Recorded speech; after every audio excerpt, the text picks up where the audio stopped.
Hello guys, welcome to my YouTube channel. দেখো আমরা এক পাহাড়ের উপর আসলাম। পাহাড়ের থেকে তোমাদের একটা চিনির কারখানা দেখাবো। তোমরা চিনির কারখানাটা একটু লক্ষ্য করে দেখবা, কত সুন্দর জায়গা। দেখো পাহাড়ের উপর থেকে নিচের জিনিসগুলো সব দৃশ্য দেখা যাচ্ছে।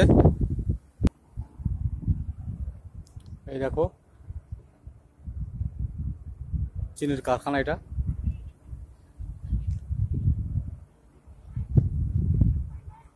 দেখো চিনির কারখানাটা কত সুন্দর লাগছে পাহাড়ের উপরের থেকে। আমরা পাহাড়ের উপরের থেকে তোমাকে এই দৃশ্যটা দেখাচ্ছি।